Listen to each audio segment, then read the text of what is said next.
rivayət çox əcib rivayətdir. Mənim çox xoşuma gəlir bu rivayət. İnşallah ki, diqqət edin, salavat deyə Muhammed Ali Muhammedə.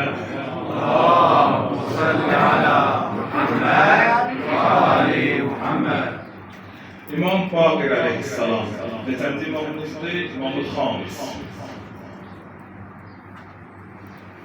Kimin atasıdır? İmam Sadiq aleyhissalam.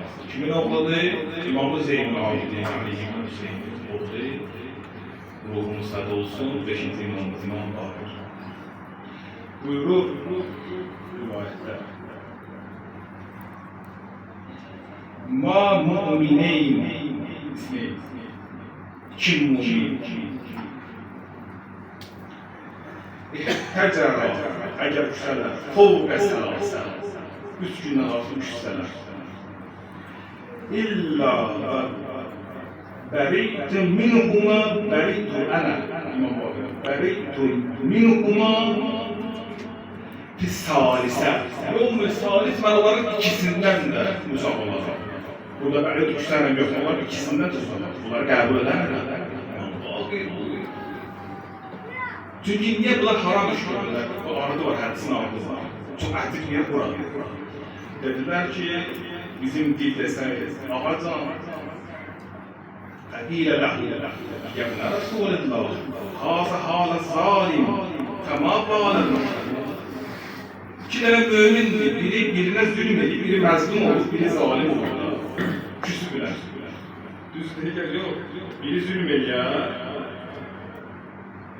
biri de məzlum olar, ama küsərlər. Bunun zulümünə görə. Dediler ki, ağacan, burada biri məzlumdur ya, bunun günahı nədir? Küsməkdə haqqı var yani. Bu məzlum deyil. Məzlumların ikisindən də uzaq olur. Məzlumdan yox da zalimdən uzaq olur. Bunu demək istəyirlər İmam. İmam buyurdu, Qâle aleyhissalam, Ma ba'lel məzlum, ma ba'lel məzlum, la yasira ilə zalim, feyekul, ənə zalim, hətta yəstəliha. Ne olur bu məzluma ki, gedib ona demir ki, ev yox ki, mən sən eləmişəm. Mən sən eləmişəm. Sən gəl, biz elə barışaq. Küsmürsən mən, demir ki, yox elə, məsələn, zülüm eləməmişəm, yaxşı eləmişəm. Təqsir məndir. Mən xəta eləmişəm. İmam göstəriş verir. Bilirsiniz, bəzi məvaridə caizdir, bu məvaridlərdən biridir. Burada kizməklə bu əslən zalim deyil, həqiqətdə bizim mən zalim deyiləm. Amma kizmən deyil, mən zaliməm, nəyə görə? Sülhə görə, barışmağa görə. O məvaridlərdən biridir ki, orada caizdir ki, nə olsun? Barışsanlar. Ona görə İmam buyurur, axı ona görə bəli kəsənin uzaqam ki, bu niyə təkəbbürlü edir bu məzlum? Bu da təkəbbürlü eləməsin. Geçsin zalimin yanına, desin ki, mən təqsir etmişəm, mən xəta eləmişəm. Gələ elə mən də bir günah bağışlar. Siyama yerə deyirəm. Həmin bu günlər silə-i rəhəmdir.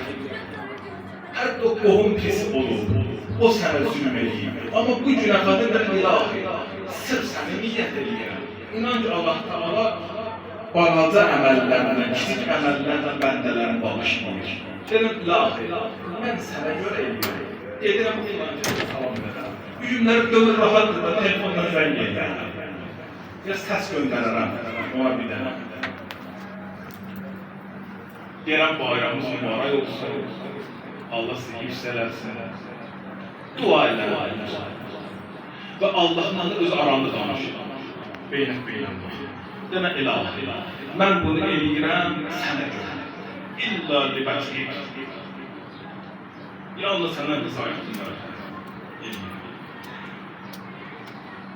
Sən də məni əhv elə. Məni bağışla, tamamı günahları əhv elə. Çünki mənə layiq olan budur ki, mən xırda əməl eləyərəm, mən acizəm. Amma sənə layiq olan odur ki, sən böyük əməl eləyərsən. Sən çox əclasan. Ona bir sən böyüyün eləsin, məni tamam rəfd elə. Mən xırda əməl edirəm, mənim şənim budur. Amma sənin şənin ki, sən böyüksən, sən böyüyün elə. Məni tamam elə. Salavat deyə Muhammed və Ali Muhammedə. Allahümme salli ala Muhammed